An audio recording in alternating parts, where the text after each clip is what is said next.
have done few parts of it.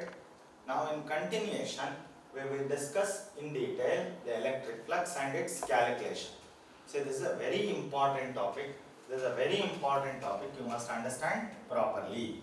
Try to follow this. There is a uniform electric field. It is actually small repetition. Repeat ಆದರೂ ಪರವಾಗಿಲ್ಲ ಇನ್ನೊಂದು ಸತಿ ಸರಿಯಾಗಿ ಕೇಳಿ use ಆಗುತ್ತೆ.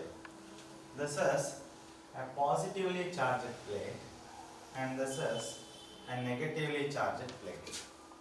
They are charged uniformly with charges of the equal magnitude. You must understand.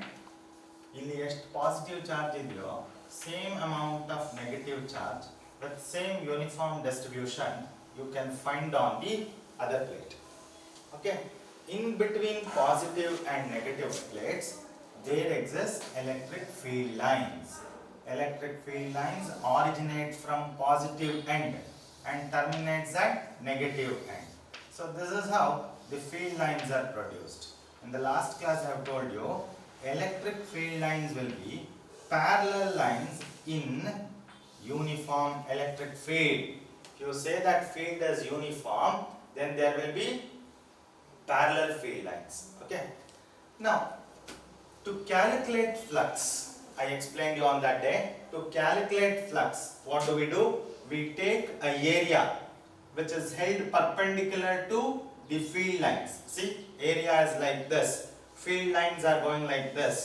So field lines are now held perpendicular. I mean area is held perpendicular to the field line. So in that case, number of field lines passing through this area, number of field lines passing through this area defines the flux in that area. You must understand what is the meaning of flux. Flux is nothing but the number of field lines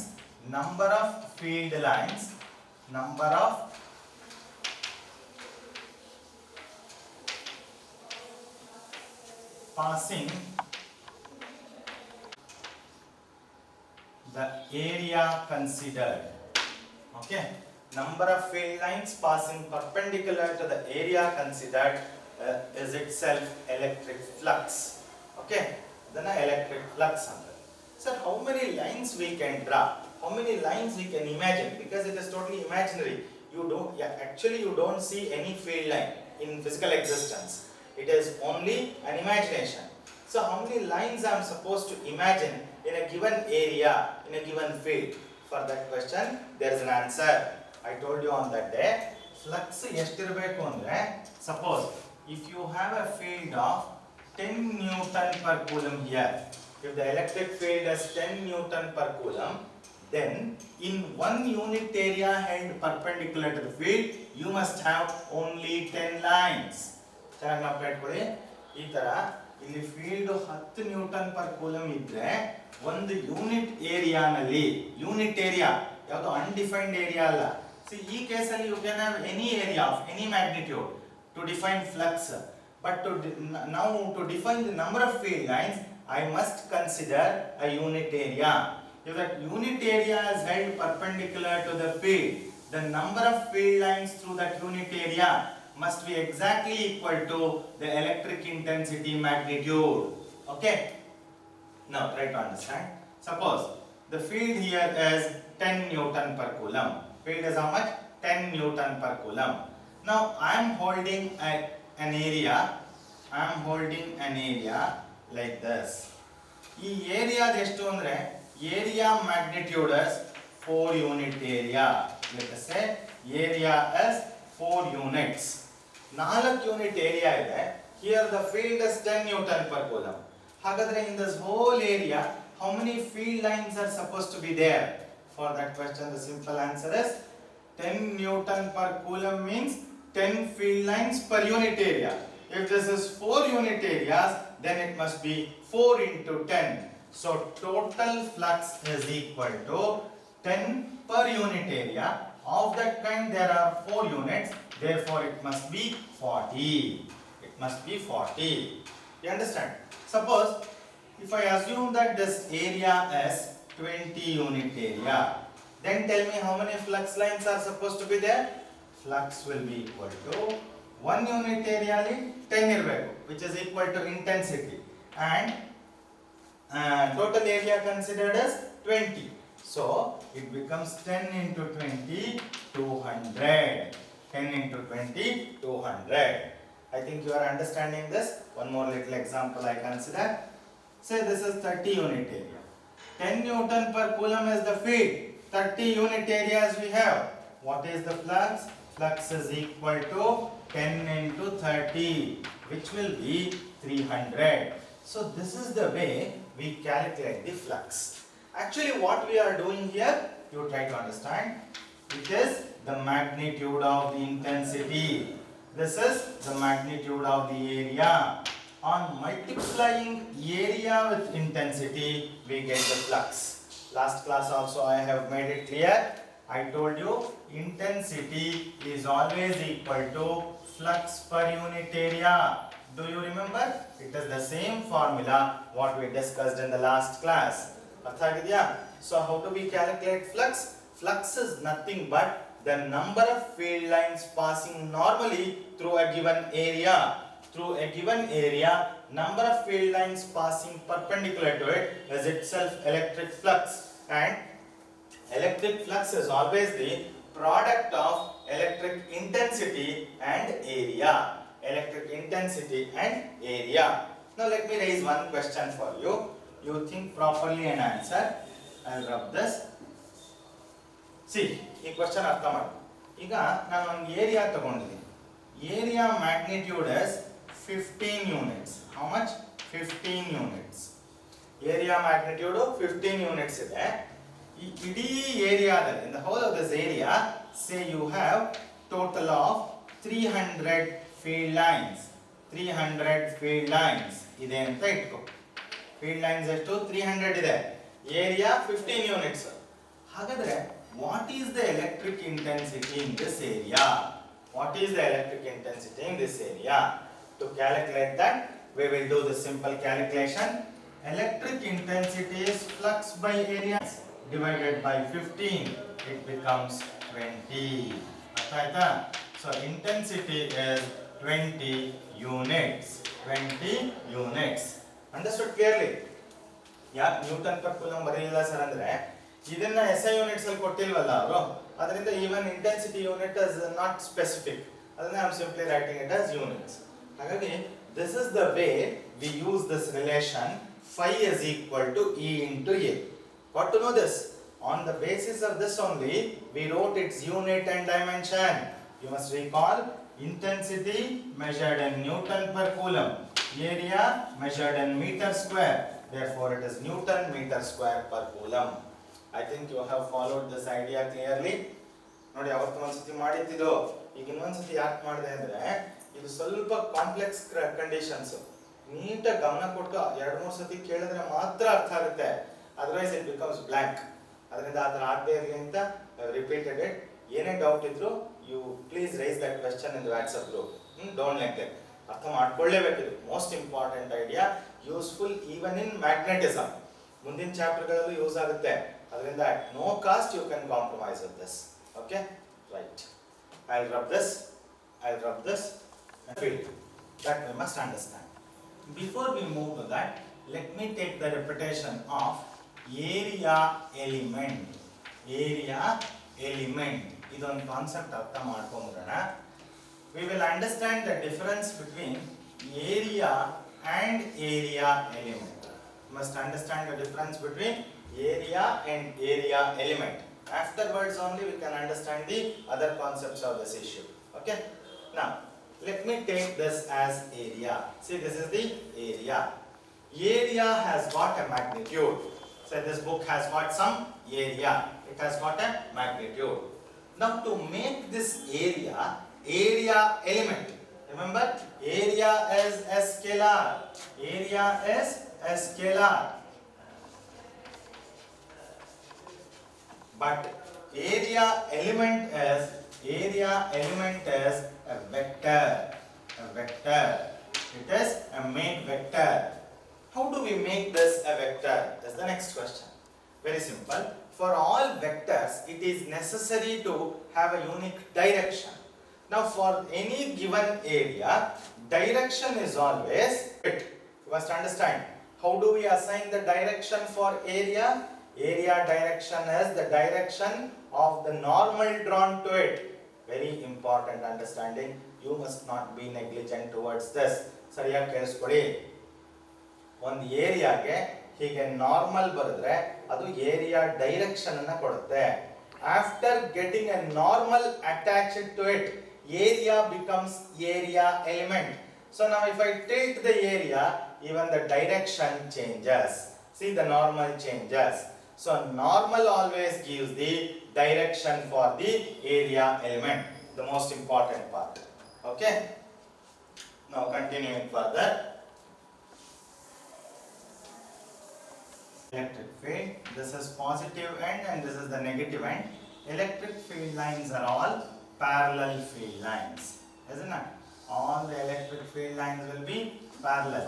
Yelli parallel irutte? Parallel only in uniform electric fields. Must remember, parallel only in uniform electric fields. Now I am considering the example of uniform electric field. Therefore I am drawing field lines parallel to each other. Now in this uniform electric field, let's put that area element.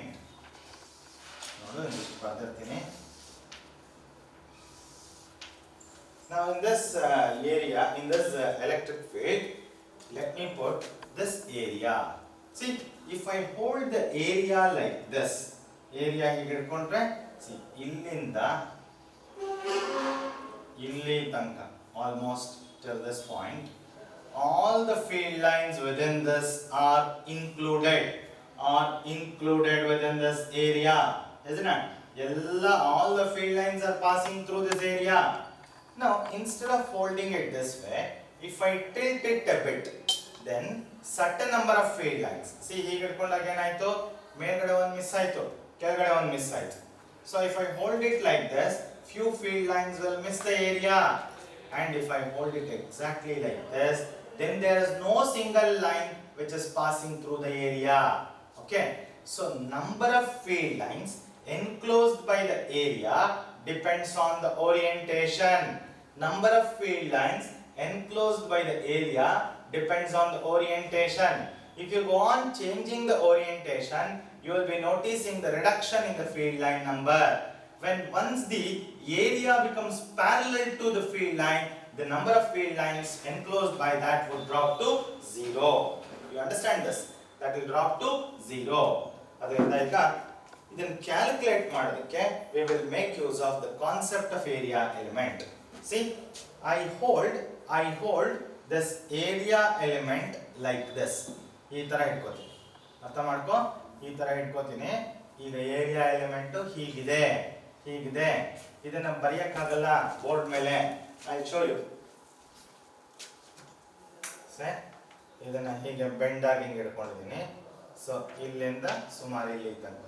So this is now the area. Do you understand? ಈ ತರ ಬರ್ದಿದ್ರೆ ಅರ್ಥ ಆಗುತ್ತಾ ಏನಿದು?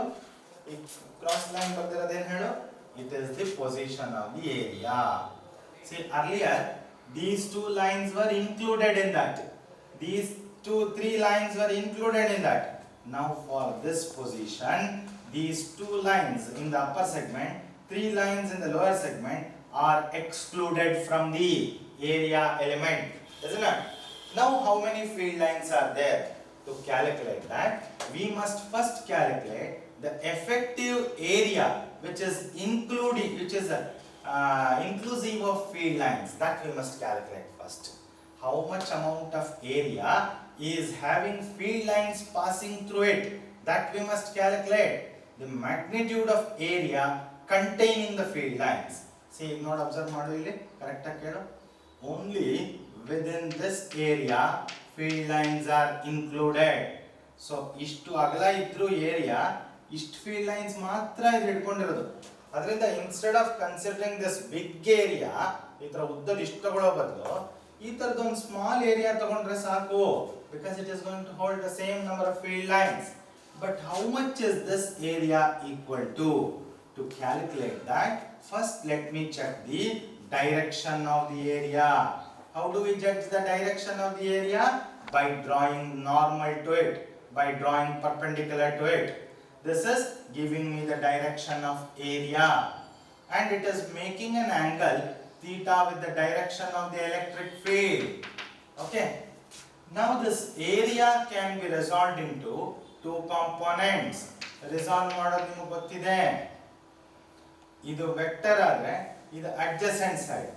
Adjacent side ಗೆ ಯಾವಾಗಲೂ cosine component comes a cos theta, and this becomes a sin theta. So a cos theta component ಯಾವ ತರ ಇದೆ? It is along the direction of the field. See here, when I hold the book like this, normal drawn to that will be along the direction of the field. Then there will be maximum field lines. If the normal drawn is perpendicular to the field, if the book is held like this, then normal drawn is perpendicular to the field line. Then it is of no use. No flux line will be enclosed by the book, by that surface. You understand the idea? Therefore, any area element which is along the direction of the field will enclose the field lines, and the other component will be totally free from that. Therefore, a sin theta is absolutely useless component, and a cos theta is highly useful component. So now what is the flux? Normally we were writing flux as equal to what? Electric intensity into area. But the same flux is now written as E into a cos theta. E into a cos theta. Or it is simply E dot A. This is the case of uniform electric field. I think you understood this. This is the case of uniform electric field, where theta is the angle between A and E. Area element go, intensity go, madhya iro angle theta. Suppose if I consider the case of non-uniform field being produced by a point charge. That point charge is producing a non-uniform field. Non-uniform field lines will be like this. They all originate from the positive charge and they terminate at infinity. Therefore, field lines are here concurrent lines. They are not parallel to each other. Must remember, they are not parallel to each other. ಈ ಕಡೆನೂ ಇರುತ್ತೆ ಎಲ್ಲ ನಾನು full ಬರೆಯಲ್ಲ ಅಷ್ಟು ಬರ್ಕೊಂಡಿದ್ದೀನಿ. Suppose in this if I keep an area element like this, ಈ ತರದ್ದು ಒಂದು ಏರಿಯಾನ ಈಗ ಹೀಗೆ ಹಿಡ್ಕೊಂಡೆ ಅಂತ ಇಟ್ಕೊ. ಏನಾಗುತ್ತೆ? ಈ ಪಾಯಿಂಟ್ ಅಲ್ಲಿ if you draw a normal to area, it will be in the direction of the field. Here if you draw a normal to the area, it will be in a different direction. Normal will make an angle with the field. Ill normal ಬರುತ್ತೆ, that will make a different other angle with the field. ಅರ್ಥ ಆಯ್ತಾ? So ಇಲ್ಲಿ ಏನಾಗ್ತಾ ಇದೆ? In non-uniform field, the area and field are not maintaining the same direction. You can't apply then this formula. ಈ formula apply ಮಾಡಕ್ಕಾಗಲ್ಲ. ಯಾಕಾಗಲ್ಲ? Because you don't have a specific value of theta. At this point it was 0. Maybe you have 20 degree, maybe you have 30 degree, and if you go on increasing the magnitude of the area, at different points you start finding different values for theta. So in that case, which theta to be used there to calculate the flux? Not known. Therefore, for non-uniform field, this formula is not applicable. This is only for uniform field. I think you have understood this. This is for uniform field. But for non-uniform field, what we must do? Let's understand that. For non-uniform field, one important thing is that you should not consider a big area. For non-uniform field, keep this in mind, you must not consider such a big area. In case of non-uniform field, you must always consider the area element which is infinitesimally small. The area element which is infinitesimally small. Suppose if the fields are parallel to each other, they are due to a point charge. They are all due to a point charge. You understand this idea? Okay. So many are there of that kind. ಈ ತರದ್ದು ಸುಮಾರು ಇದೆ. ನಾನು ಎಲ್ಲ ಬರೆಯಲ್ಲ, ಒಂದಷ್ಟು ಬರೆದಿದ್ದೀನಿ. Now here I consider an infinitesimally small area and I draw a normal to that. Normal indicates the direction of the area. Here, infinitesimally small surface area, ds, stands for infinitesimally small surface area. It's a vector having this direction. So, with this field line or with this field line, almost it makes the same angle. Here we don't have that problem of angle variation. When you consider such an infinitesimally small area, then flux calculation becomes like this. In area, infinitesimally small flux is equal to E dot A we were writing earlier, but here I write E dot ds, E dot ds, or d phi is equal to E ds cos theta.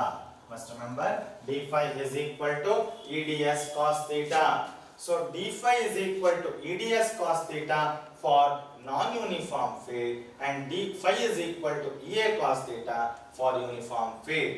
Now uniform field ಬಂದಾಗ ಈ ತರ ಬಳಸ್ಕೋಬಹುದು. Non-uniform field ಬಂದಾಗ ಮಾತ್ರ we must go with EDS cos theta. I think all these ideas are clear to you. This is second time I am explaining. It's very important concept. ಪಕ್ಕ ಅರ್ಥ ಆದ್ರೆ 3 derivations we can do very easily and comfortably. So ತುಂಬಾ ಗಮನ ಕೊಟ್ಟು ಇದನ್ನ ನೋಡ್ಕೊಳ್ಳಿ.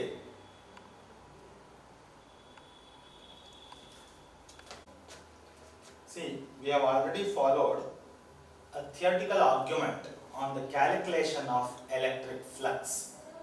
Now, in Gauss theorem, we will be understanding in detail a different other way of finding the electric flux. So, Gauss theorem speaks about the other way of finding the electric flux through a charged body. Try to understand this. I consider now a charged body. This is a charged body, macroscopic charge distribution having a total charge of magnitude, let us say Q. So many field lines will be originating from this, isn't it? So many field lines will be originating from this. Now I want to calculate the total field lines due to this charged body or macroscopic charge distribution. For that, the simple idea is given by Gauss theorem. According to Gauss theorem, total flux through this charged body, if I enclose this whole charged body within a sphere, the sphere is here called Gaussian surface. What is it called? Gaussian surface. Gaussian surface. Gaussian surface is a closed surface which encloses the charged body, and total flux emerging out of that Gaussian surface is, according to Gauss theorem, it is given by flux is equal to 1 by epsilon naught times the total charge. Must remember, flux is given by 1 by epsilon naught times the total charge, provided the charged body is in air or vacuum, that is in free space. So total flux through a charged body is equal to 1 by epsilon naught times the total charge enclosed by it. Or in more specific way, I can say like this. Total flux through a Gaussian surface enclosing a charged body is always equal to 1 by epsilon naught times the total charge enclosed by that Gaussian surface. Therefore, flux is equal to 1 by epsilon naught times Q total. Okay. ಇದಕ್ಕೆ ನಾವು prove ಮಾಡಲ್ಲ. We don't have proof in our syllabus for this. We just take this result for granted and we try to extend the same for macroscopic charge distributions. For macroscopic charge distributions, we just extend this result. This is a very important, useful result. Okay. Now, before we continue further, let us discuss about 3 types of macroscopic charge distributions. We have followed Gauss theorem, but before we apply Gauss theorem to different situations, let me explain you about 3 types of macroscopic charge distributions. After explaining that, I will come back to Gauss theorem. We will be doing different other derivations in order to apply Gauss theorem for different situations. So before we apply that, let's understand distribution of charges. First is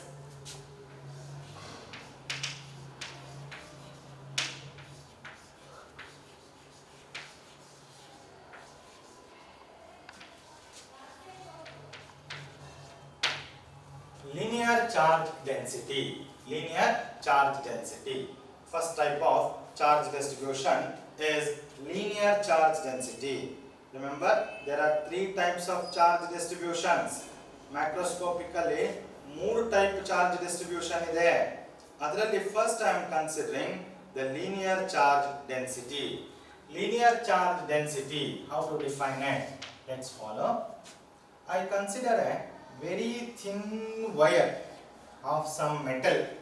It's a conducting wire, very thin wire, which is charged uniformly. So in this case, charges will reside on its surface in the form of a line. Linear charge distribution you are finding here. So many charges are there. Okay. Now on this charged body, if you calculate the quantity of charge, linear charge density means what? Quantity of charge present per unit length. Quantity of charge present per unit length is called linear charge density. ಅಂದ್ರೆ ಅರ್ಥ ಈ ತರ ಒಂದು charged wire ಇದ್ರೆ 1 metre ಅಲ್ಲಿ ಎಷ್ಟು charge ಇದೆ ಅಂತ. Suppose if this length is equal to 1 meter and if we have 10 coulomb charge here, then linear density is said to be 10 coulomb per meter. 10 coulomb per meter. That is called linear charge density. Must remember, unit of linear charge density is coulomb per meter. Dimension ಏನು ಇದಕ್ಕೆ ಅಂತಂದ್ರೆ coulomb 80. ಅದಕ್ಕೆ dimension coulomb ಗೆ coulomb ಅಂದ್ರೆ charge ತಾನೆ, charge ಗೆ 80 divide by metre ಅಂದ್ರೆ length ಗೆ L, therefore 80L minus 1. ಗೊತ್ತಾಯ್ತಾ? 80L minus 1 is the dimensional formula. Coulomb is for charge. For charge the dimension is 80, and for meter ಅಂದ್ರೆ length dimension, ಅದಕ್ಕೆ L, 80L minus 1 is the dimensional formula for linear charge density. So definition ಏನು? Linear charge density is defined as the quantity of charge present per unit length. Its unit is coulomb per meter. Its dimensional formula is 80L minus 1. This is about linear charge density. The second point is much more important. Carefully observe. Second macroscopic charge distribution speaks about surface density. It is about surface density. Surface density of charge. Now we must consider. For that I don't consider a wire, rather I consider a surface, a body having certain surface, measurable surface, a spherical charge distribution, over which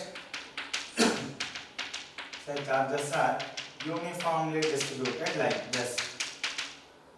Let its center be this and radius be equal to R. Now on this, the total magnitude of charge be equal to some capital Q. Now how do we define surface density? Very simple. Surface density is the quantity of charge present per unit area. Linear density ಗೆ quantity of charge present per unit length. ಇಲ್ಲಿ instead of length we must consider area, because charge is getting distributed over the surface area. Therefore here we must consider area. Particularly for the case of sphere, how do we write that? Very simple. Sigma is equal to Q by 4 pi r square. Why did I replace A by 4 pi r square? Because 4 pi r square area element, area magnitude. Okay, 4 pi r square is area magnitude. So sigma can be written as Q by 4 pi r square. Now by observing this, you can follow one thing. Surface density is varying inversely with the square of the radius. Is it not? Surface density is varying inversely with the square of the radius. Therefore, if you have a sphere of smaller radius, you can have a much stronger magnitude of charge distribution on that. Magnitude of charge distribution will be more if the radius is less.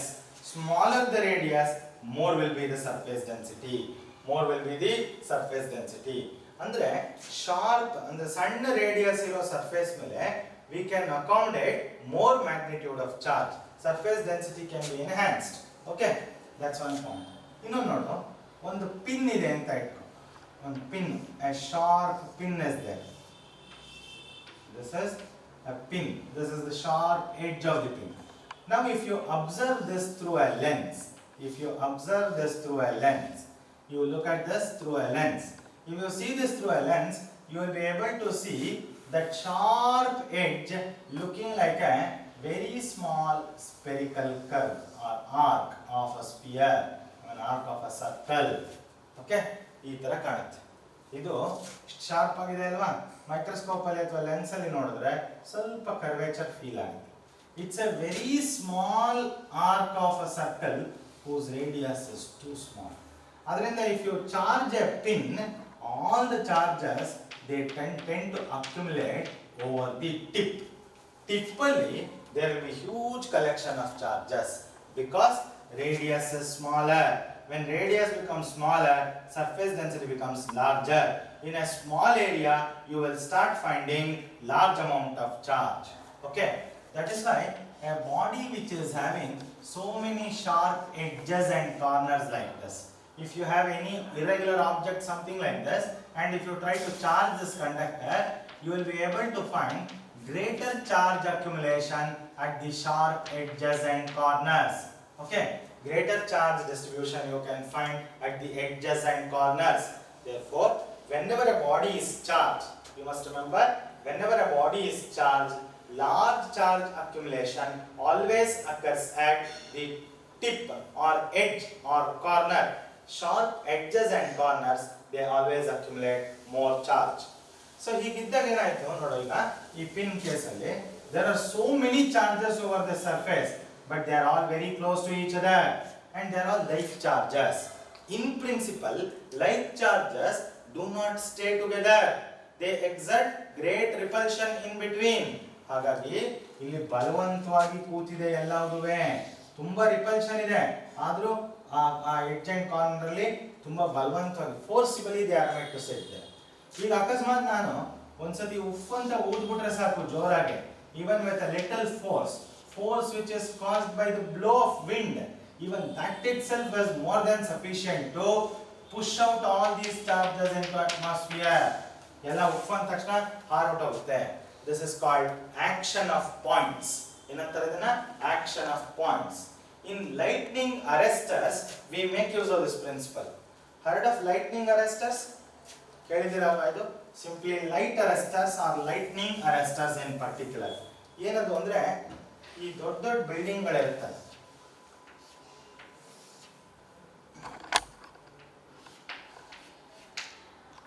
ಯಾವುದೋ ಒಂದು multi stored building let us ಸೇ, ಆ multi stored building ಗಳ ಮೇಲೆ you may be finding ಒಂದು rod ಇರುತ್ತೆ, metal rod, ಈ ತರ metal spikes ಹಾಕಿರ್ತಾರೆ, ಮುಳ್ಳು ತರ ಇರುತ್ತೆ, ಇಷ್ಟು ಮಾತ್ರ ಕಾಣ್ತಾ ಇರುತ್ತೆ ನಮಗೆ. But this rod comes directly in contact with the ground. ಇಲ್ಲಿ ಏನಾಗುತ್ತೆ ಅಂದ್ರೆ ಮಿಂಚು ಗಿಂಚೆಲ್ಲ ಬರುತ್ತಲ್ಲ, ಆ ಮಿಂಚು ಬಂದಾಗ ಅದರಲ್ಲಿ ಡಿಸ್ಟ್ರಿಬ್ಯೂಟ್ ಆಗಿರುತ್ತಲ್ಲ charge, it will all be accepted by this because it's a conductor. ಎಲ್ಲ ಇದು ಕ್ಯಾಚ್ ಮಾಡುತ್ತೆ, ಕ್ಯಾಚ್ ಮಾಡಿದ್ದು it will be directly grounded without hurting the building. But these metal spikes are provided with sharp edges and corners. Spike ಅಂದ್ರೆ ಮುಳ್ಳು, ಅದಕ್ಕೆ ಇದೇ ಇರುತ್ತಲ್ಲ sharp Tipu, ಅದರಲ್ಲೆಲ್ಲ ಹೀಗೆ ಚಾರ್ಜ್ ಅಕ್ಯುಮುಲೇಟ್ ಆಗಿರುತ್ತೆ. Those charges which have not been grounded properly. Once the wind blows, they will all be taken away. Therefore, even residual charges will not stay over there. So, in such cases, we make use of this action of points. You understand? ನೋಡಿ ಇದೆಲ್ಲ one mark question ಎಲ್ಲ ಕೇಳಿದ್ದಾರೆ, important. ಇದೊಂದ್ಸತಿ ಕೇಳಿದ್ರು, how surface density depends on the curvature radius, depends inversely on square of the radius. ಈಗ ಬರ್ತನಲ್ಲ formula ಅದು. ಅದರಿಂದ smaller the radius, larger will be the surface density. Understood the surface density concept? Yes. Distribution is volume density.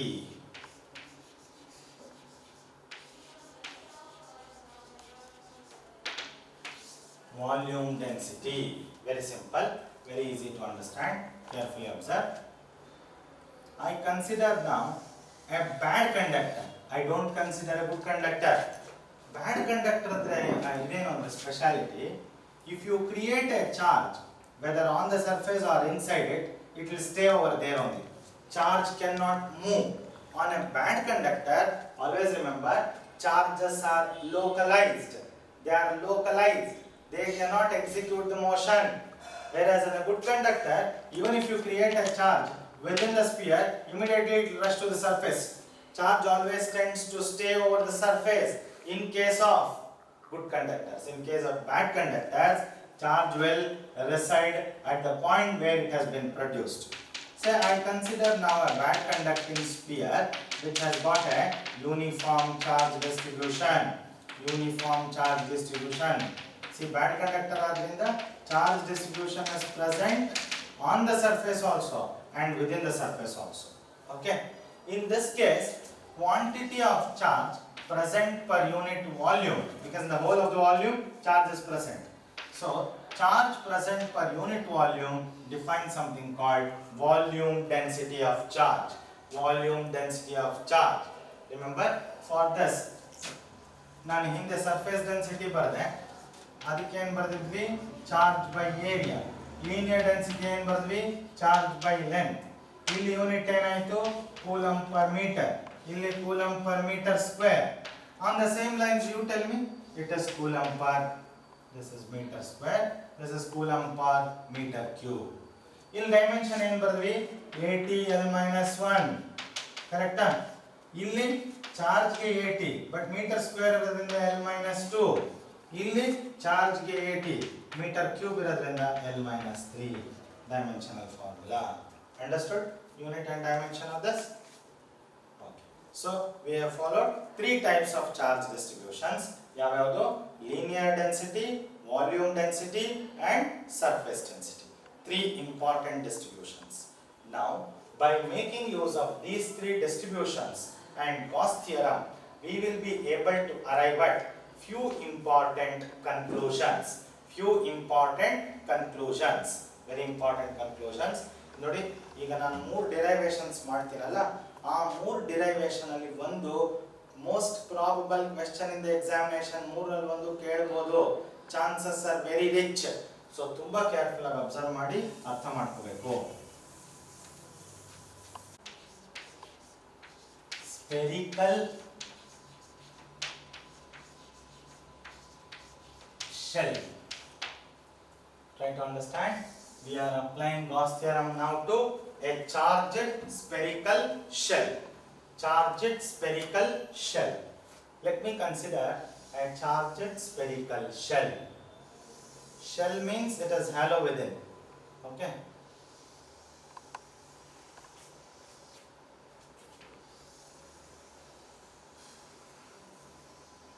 Now, since it is spherical, everywhere the radius of curvature remains the same, is it not? Everywhere the radius of curvature remains the same. Radius same idre, it has same surface density. Therefore, on a spherical conductor, you find a uniform charge distribution.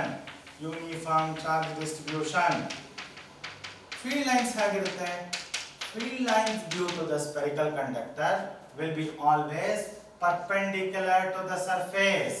Perpendicular to the surface from where the field lines are emerging. Always they are all perpendicular to the surface from where the field lines are emerging. Okay. This is the direction of electric intensity. Direction of electric intensity. Field lines always gives the direction of electric intensity. Now observe carefully. All these field lines are not parallel to each other. If they are not parallel, what should I understand? Field is non-uniform. Uniform field al matra, field lines will be parallel. But here, field lines are not parallel. Therefore, field is non-uniform. Non-uniform field ali to calculate flux, I should not consider big area. I must consider very small area. So here I consider an infinitesimally small area element. For that, if I draw a normal, that gives the direction of the area element. Why am I considering small area element? I have told you, in non-uniform field, you cannot consider bigger area element. You must always consider smaller one. Okay. Of this kind, there are so many area elements, isn't it? Of this kind, this charged body is enclosed within a bunch of so many such area elements. So if you connect them all, the locus of all those area elements will totally provide you a sphere. Now the sphere is the Gaussian surface. This is Gaussian surface.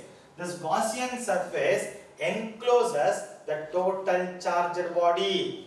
Any field line, whatever comes out of this, will have to pass through the Gaussian surface. Again, Gaussian surface encloses fully all the field lines that are being produced by this charged body. Let the center of the charged body be located here. Let this distance of the element from the center be called capital R. Let the radius of the sphere be called small letter r. Okay? Now, first we will calculate the flux by our own convention. According to our convention, flux is given by what? Flux is equal to E dot ds. Isn't it? It is our formula what we have arrived on our own convention. Ade Gauss theorem prakara flux kelidre flux is equal to, here it is infinitesimally small flux, here the total flux is given by 1 by epsilon naught times total charge, where total charge on the sphere is say q. Okay, understandable? So this is our way of calculating the flux. This is Gauss way of calculating the flux. Now let us do it in both these ways. First I will go with this. d phi is E dot ds, which can be written as E ds cos theta. But what is here theta? E and ds are along the same line. Theta in between must be 0. In that case, it is E ds cos 0 or simply E ds. So this is the flux enclosed by this small area. But of that kind there are so many areas. So to know the total flux, I must measure the flux due to all such areas and add them. Therefore, to calculate the total flux, I take the summation over all such small fluxes. ಒಂದೊಂದೊಂದೊಂದನೇ ಲೆಕ್ಕ ಹಾಕಿ ಎಲ್ಲ add ಮಾಡ್ತಾ ಇದ್ದೀನಿ. Okay. So summation over E ds or E sigma ds. Correct? E sigma ds. E constant, I have taken it outside. Sigma ds means this is small area. Of this kind there are so many. If you go on adding all those things, you will cover the whole sphere. You will cover the whole sphere. Therefore, sigma over ds corresponds to the total surface area of that Gaussian sphere. Total surface area of that Gaussian sphere whose radius is capital R. Therefore, I write E into 4 pi r square. On this side, call this as equation 2 and this as equation 1. Now compare the two equations 1 and 2. Both are actually giving you the same result, that is a flux. Hagagi left hand sides of both the equations are one and the same. So from equation 1 and equation 2, what I can do? I can write E into 4 pi r square as equal to 1 by epsilon naught times q. Therefore, what is intensity? Intensity is equal to 1 by 4 pi epsilon naught, I will put it in one group. Q divided by r square, I will take it here. Therefore, electric intensity due to a charged spherical shell at a point around it, at a point somewhere near to it, is E is equal to 1 by 4 pi epsilon naught q by r square. Now the question is, what if the point is considered on the surface? See, this is the point under consideration. If I shift this to the surface, if I shift the point to the surface, then what to smaller radius? Instead of considering the big radius, I must consider the small. In that case, electric intensity will be 1 by 4 pi epsilon naught Q by R square. Remember, this is for a point on the surface.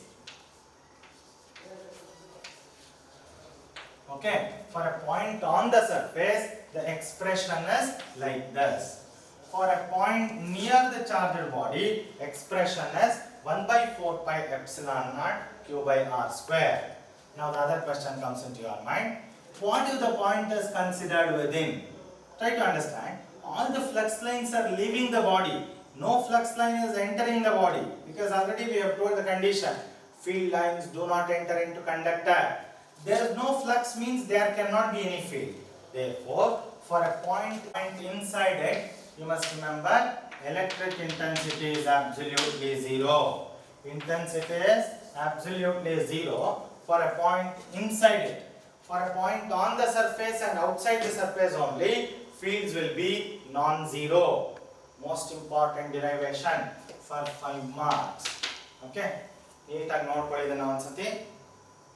ಇದು ಪಕ್ಕ ಅರ್ಥ ಆದರೆ we can continue with the other two derivations. Carefully observe.